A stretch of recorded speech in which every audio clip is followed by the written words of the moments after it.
ವೀಕ್ಷಕರೆಲ್ಲರಿಗೂ ಸಾಪ್ತಾಹಿಕ ಭವಿಷ್ಯವಾಣಿ ವಿಶೇಷ ಕಾರ್ಯಕ್ರಮಕ್ಕೆ ಸ್ವಾಗತ. ಸ್ನೇಹಿತರೆ, ಮೇ ತಿಂಗಳ ಈ ವಾರದ ಆರಂಭದಲ್ಲಿ ಮಂಗಳ ಗ್ರಹವು ಮೇಷರಾಶಿಯಲ್ಲಿ ತನ್ನ ಸಂಚಾರವನ್ನು ಮಾಡಲಿದೆ. ಮಂಗಳ ಗ್ರಹವು ತನ್ನದೇ ರಾಶಿಯಲ್ಲಿ ಚಲಿಸುವ ಮೂಲಕ ರುಚಕ ರಾಜಯೋಗದ ನಿರ್ಮಾಣವಾಗುವುದು. ಜೊತೆಗೆ ಮೇಷರಾಶಿಯಲ್ಲಿ ಸೂರ್ಯನು ಕೂಡ ಚಲಿಸಲಿದ್ದಾನೆ.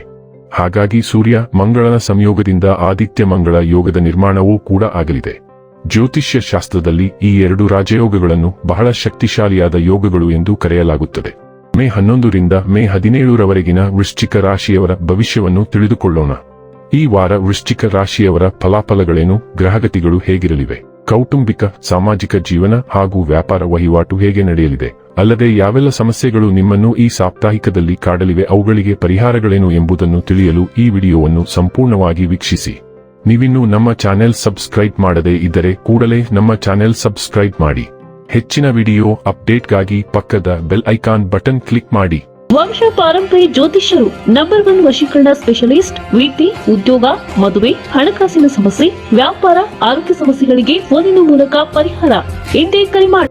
ಸ್ನೇಹಿತರೆ, ಚಂದ್ರ ರಾಶಿಗೆ ಸಂಬಂಧಿಸಿದಂತೆ ರಾಹು 4ನೇ ಮನೆಯಲ್ಲಿರುವುದರಿಂದ ಈ ವಾರ ನೀವು ನಿಮ್ಮ ದೇಹಕ್ಕೆ ವಿಶ್ರಾಂತಿ ನೀಡಬೇಕಾಗುತ್ತದೆ. ಇತ್ತೀಚಿನ ದಿನಗಳಲ್ಲಿ ನೀವು ಸಾಕಷ್ಟು ಮಾನಸಿಕ ಒತ್ತಡಕ್ಕೆ ಒಳಗಾಗಿದ್ದರಿಂದ ಈಗ ವಿಶ್ರಾಂತಿ ತೆಗೆದುಕೊಳ್ಳುವುದು ನಿಮ್ಮ ಮಾನಸಿಕ ಜೀವನಕ್ಕೆ ಒಳ್ಳೆಯದು. ಆದ್ದರಿಂದ ಹೊಸ ಚಟುವಟಿಕೆಗಳು ಮತ್ತು ಮನರಂಜನೆ ನಿಮಗೆ ವಿಶ್ರಾಂತಿ ನೀಡುತ್ತದೆ.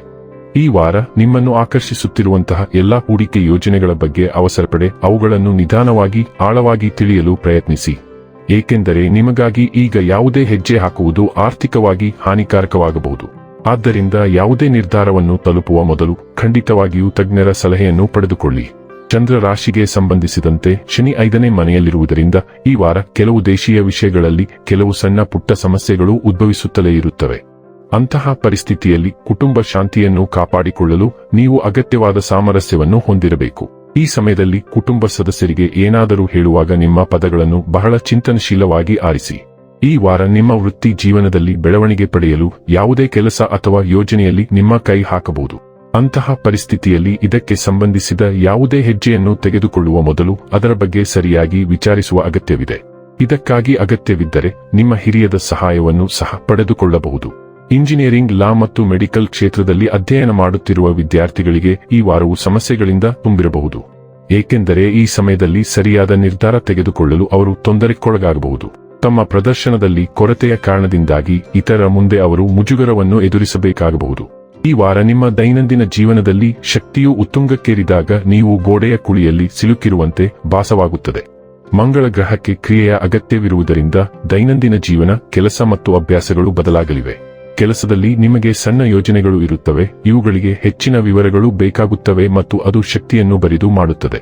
ಈ ಕೆಲಸದ ಒತ್ತಡವು ನಿಮ್ಮ ಕೆಲಸದ ಸ್ಥಳದ ಮೇಲೆ ನಕಾರಾತ್ಮಕ ಪರಿಣಾಮ ಬೀರುತ್ತದೆ. ಆದ್ದರಿಂದ ವಾದಗಳು ನಡೆಯುವ ಸಾಧ್ಯತೆಗಳು ಸಹ ಬರುತ್ತವೆ. ನಿಮ್ಮ ಆರೋಗ್ಯ ರಕ್ಷಣಾ ಅಭ್ಯಾಸಗಳ ಮೇಲೆಯೂ ಗಮನಹರಿಸಬೇಕಾದ ವಾರ ಇದು ಮತ್ತು ದಯವಿಟ್ಟು ಆರೋಗ್ಯವನ್ನು ಗಂಭೀರವಾಗಿ ಪರಿಗಣಿಸಿ ಮತ್ತು ಜಂಕ್ ಡಯಟ್ ಅನ್ನು ತಪ್ಪಿಸಿ. ಅಮಾವಾಸ್ಯೆ ನಿಮ್ಮ ಸಂಬಂಧ ವಲಯವನ್ನು ಹೊಡೆಯುತ್ತಿದೆ ಮತ್ತು ನೀವು ಹೆಚ್ಚು ಸಮಯ ಕಳೆಯುವ ಯಾರೊಂದಿಗಾದರೂ ಇದು ಪ್ರಮುಖ ಬದಲಾವಣೆಯನ್ನು ಉಂಟುಮಾಡಲಿದೆ. ಅಮಾವಾಸ್ಯೆ ಹೊಸ ಆರಂಭಗಳನ್ನು ಸೂಚಿಸುತ್ತದೆ. ಆದ್ದರಿಂದ ನೀವು ಹೊಸ ಸಂಬಂಧಗಳಿಗೆ ಹೆಚ್ಚಿನ ಅವಕಾಶಗಳನ್ನು ಹೊಂದಿರುತ್ತೀರಿ. ಒಂದು ಮಹತ್ವದ ಸಂಬಂಧವು ನಿಮ್ಮ ಜೀವನವನ್ನು ಪ್ರವೇಶಿಸುತ್ತದೆ ಮತ್ತು ಅಸ್ತಿತ್ವದಲ್ಲಿರುವ ಸಂಬಂಧವು ದಿಕ್ಕನ್ನು ಬದಲಾಯಿಸುತ್ತದೆ. ನೀವು ಬದ್ಧತೆಗಳನ್ನು ಬಹಳ ಗಂಭೀರವಾಗಿ ಪರಿಗಣಿಸುತ್ತೀರಿ ಮತ್ತು ನೀವು ಯಾರನ್ನೂ ಪ್ರಾಬಲ್ಯಗೊಳಿಸಲು ಪ್ರಯತ್ನಿಸಬಾರದು. ಹೊಸ ವ್ಯಾಪಾರ ಒಪ್ಪಂದಗಳು ಬರಲಿವೆ ಮತ್ತು ಇದು ಮುಂದಿನ 6 ತಿಂಗಳಲ್ಲಿ ಸಂಭವಿಸಬಹುದು, ಏಕೆಂದರೆ ಅಮಾವಾಸ್ಯೆಯ ಪ್ರಭಾವವು ಅಲ್ಲಿಯವರೆಗೆ ಇರುತ್ತದೆ. ನೀವು ಸಾಮಾಜಿಕ ಕೂಟಗಳನ್ನು ಸಹ ನಿರೀಕ್ಷಿಸಬಹುದು. ವ್ಯಾಪಾರ ಸಭೆಗಳು ಮತ್ತು ಕಾನೂನು ಪ್ರಕ್ರಿಯೆಗಳಲ್ಲಿ ಪ್ರಗತಿಯೂ ಸಹ. 8ನೇ ಮನೆಯ ಮೂಲಕ ಶುಕ್ರ ಸಾಗಣೆಯು ನಿಮ್ಮ ಸಂಬಂಧವನ್ನು ಇನ್ನಷ್ಟು ಗಾಢಗೊಳಿಸುತ್ತದೆ, ಆದರೆ ವೈಯಕ್ತಿಕ ಜೀವನದಲ್ಲಿ ಸ್ವಲ್ಪ ಗೊಂದಲ ಉಂಟಾಗುತ್ತದೆ. ಶುಕ್ರನು ನೈಸರ್ಗಿಕವಾಗಿ ಲಾಭದಾಯಕ, ಆದ್ದರಿಂದ ನೀವು ಅಂತಹ ಸಮಸ್ಯೆಗಳನ್ನು ಪರಿಹರಿಸಲು ಸಾಧ್ಯವಾಗುತ್ತದೆ. ಸಾಲಗಳು, ತೆರಿಗೆಗಳು, ಹೂಡಿಕೆಗಳು ಮತ್ತು ಆನುವಂಶಿಕತೆಯ ಬಗ್ಗೆ ಸಾಕಷ್ಟು ಸಂವಹನ ಇರುತ್ತದೆ. ಕೆಲವು ಆರ್ಥಿಕ ಲಾಭಗಳು ಸಹ ಈ ವಾರದ ಪ್ರಮುಖ ಅಂಶಗಳಾಗಿವೆ, ಆದರೆ ಕೆಲವು ಲಾಭಗಳು ಸಹ ಇರುತ್ತವೆ. ನೀವು ಸಣ್ಣ ಪುಟ್ಟ ದೈಹಿಕ ಸಮಸ್ಯೆಗಳನ್ನು ಹೊಂದಿದ್ದರೆ ಈ ಶುಕ್ರ ಸಂಚಾರವು ಅದಕ್ಕೆ ತಾತ್ಕಾಲಿಕ ಪರಿಹಾರವನ್ನು ತರುತ್ತದೆ. ನೀವು ಕೆಲಸದಲ್ಲಿ ಗಡುವನ್ನು ಸಹ ನಿರೀಕ್ಷಿಸಬಹುದು ಮತ್ತು ಅದು ಒತ್ತಡವನ್ನುಂಟು ಮಾಡಬಹುದು. ಇನ್ನು ಕೊನೆಯದಾಗಿ ಮಾಡಿಕೊಳ್ಳಬೇಕಾದ ಉಪಾಯಗಳ ಕುರಿತು ನೋಡುವುದಾದರೆ, ಓಂ ಮಂಗಳಾಯ ನಮಃ ಎಂದು ಪ್ರತಿದಿನ 27 ಬಾರಿ ಜಪಿಸಿ. ವೀಕ್ಷಕರೇ, ಇದಾಗಿತ್ತು ವೃಶ್ಚಿಕ ರಾಶಿಯ ಜಾತಕದವರ ಮೇ 11ರಿಂದ ಮೇ 17ರವರೆಗಿನ ಫಲದ ಮಾಹಿತಿ. ಮಾಹಿತಿ ಇಷ್ಟವಾದರೆ ವಿಡಿಯೋವನ್ನು ಲೈಕ್ ಮತ್ತು ಶೇರ್ ಮಾಡಿ. ಹಾಗೆ ಚಾನೆಲ್ ಸಬ್ಸ್ಕ್ರೈಬ್ ಮಾಡುವುದರ ಜೊತೆಗೆ ನಿರಂತರ ವಿಡಿಯೋ ಅಪ್ಡೇಟ್ಸ್ಗಳಿಗಾಗಿ ಪಕ್ಕದ ಬೆಲ್ ಐಕಾನ್ ಕ್ಲಿಕ್ ಮಾಡಿ.